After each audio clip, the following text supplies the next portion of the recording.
We'll step back to the spark that lit this fire, June 7, 2025. It's a tense day in Paramount, a small city 15 miles south of downtown Los Angeles, where over 80% of residents are Hispanic, according to census data. Immigration and Customs Enforcement, ICE agents swept in, part of President Trump's aggressive second-term crackdown on undocumented immigrants.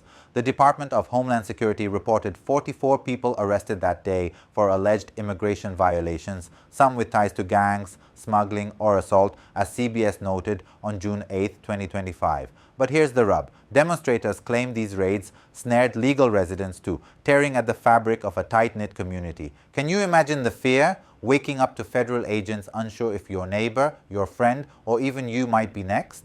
The response was instant. By Friday, June 7th, 350 to 400 protesters flooded Paramount, chanting "ICE out of LA" and hurling objects, broken concrete, bottles, even fireworks at agents per the Los Angeles County Sheriff's Department. Video footage from Reuters showed helmeted police in riot gear, gas masks on, facing a road littered with overturned shopping carts as tear gas and flashbang rounds exploded. It's like a scene from a movie, right? Except this was real. Smoke rising, booms echoing through a heavily Latino area. One protester, Ron Gochez, 44, told USA Today, "Now they know they cannot go anywhere in this country where our people are and try to kidnap our workers, our people, without an organized and fierce resistance." The anger was palpable, rooted in claims of civil and human rights violations, as legal challenges piled up against Trump's sweeping immigration push. Now, let's zoom in on Trump's move. On June 7, 2025, while ringside at a UFC match in New Jersey, President Trump signed a memo deploying 2,000 National Guard troops to Los Angeles. Why? The White House press secretary, Caroline Leavitt, said in a statement to USA Today that it was to address the lawlessness that has been allowed to fester.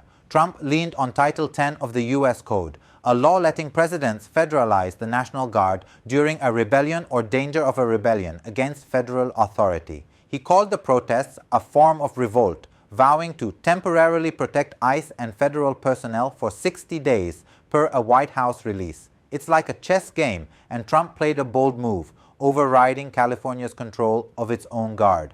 The BBC reported on June 8th that troops from the California 79th Infantry Brigade combat team arrived from San Bernardino, assembling outside federal buildings like the Edward R. Roybal Center and the Metropolitan Detention Center by early Sunday. But not everyone saw this as a checkmate. California Governor Gavin Newsom fired back on X on June 7th, calling it purposefully inflammatory and a ploy to escalate tensions. He insisted LA authorities had no unmet need, with local law enforcement ready to handle the situation. The Los Angeles Times quoted reporter Rachel Uranga saying the unrest wasn't widespread, just a couple of hundred people in certain locations. Still, the sheriff's department noted 2 deputies were hospitalized with non-life-threatening injuries, later released, while a Hyundai car burned and a strip mall fire was doused. Protesters reported injuries too. Tear gas stung, flashbangs rattled nerves. One shocking moment, David Huerta, president of the Service Employees International Union of California, was detained by ICE on Friday. The union called it a peaceful observation. U.S. Attorney Bill Esaili claimed Huerta blocked agents, facing arraignment on June 9th per ex-posts. Let's step back to the broader context. Trump's second term, starting January 2025, doubled down on immigration, a hallmark promise. CBS reported ICE arrests topped 100,000 since then, a surge fueled by border czar Tom Homan's zero-tolerance stance on violence or property damage during raids. The Department of Homeland Security on June 8th touted 118 arrests in LA last week alone, 5 alleged gang members among them. But the approach sparked outrage. The American Civil Liberties Union slammed Trump's guard order as unnecessary, inflammatory, and an abuse of power, warning of danger to residents and legal risks for troops, per a June 8th statement. Democratic Rep. Nanette Barragan told CNN on June 8th she'd heard of 30 days of ICE enforcement ahead, saying Trump was escalating it, causing tensions to rise in her district, including Paramount. Saturday night, June 7th, brought more heat.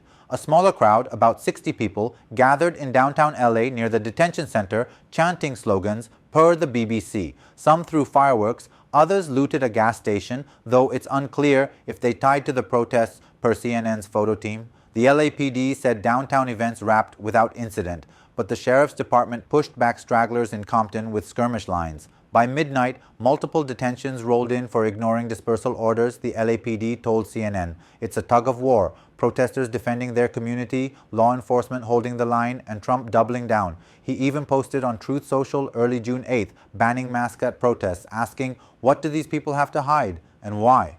Though ICE agents kept masks for safety, per acting director Todd Lyons.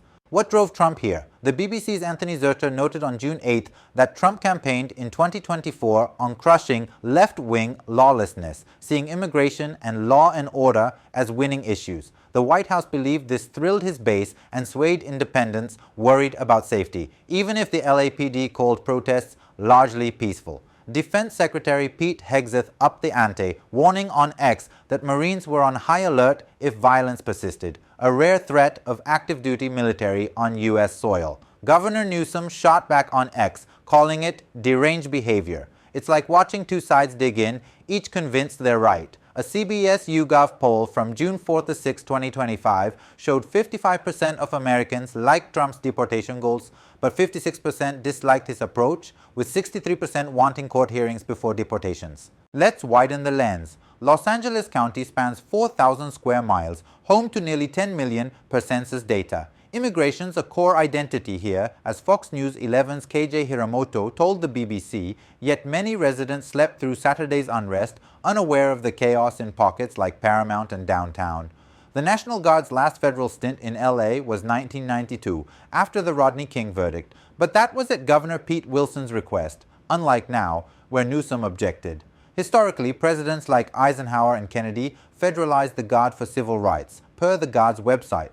But Trump's move feels personal, urgent. He declared victory by Sunday, June 8th, thanking the Guard for a job well done, though CNN and the governor's office said only 300 troops were on site by 2:40 a.m. per a statement. The fallout kept brewing. Protests were expected Sunday, June 8th across LA, a senior city official told CBS. The LAPD stayed fully prepared, while Mayor Karen Bass called the raid sowing terror in our communities, per CNN. Democratic Senator Bernie Sanders told CNN Trump was moving this country rapidly into authoritarianism, while Republican Senator James Lankford countered on NBC that Trump aimed to de-escalate all the tensions. Injuries lingered.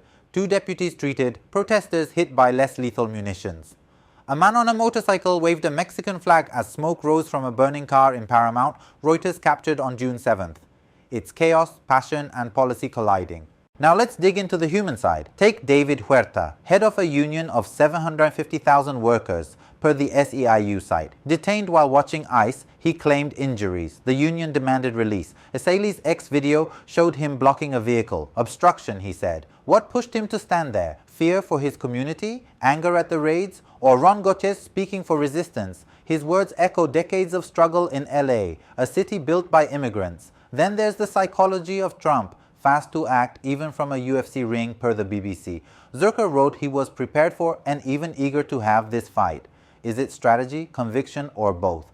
The DHS's Kristi Noem on CBS's Face the Nation, June 8th, said the 2,000 troops were specifically trained for crowds aiming for peaceful protests. But claims of migrants in makeshift facilities, short on food and water, went unanswered. Violence made access tough, she said. The timeline unravels like this. Friday, June 7th, raids and protests ignite in Paramount. 44 arrested, clashes erupt. Tear gas, fireworks, a burning car. Trump calls Newsom for 40 minutes, per CNN, then signs the memo. Saturday night, unrest hits downtown and Compton, detentions follow. By Sunday, 300 Guardsmen land, more protests loom.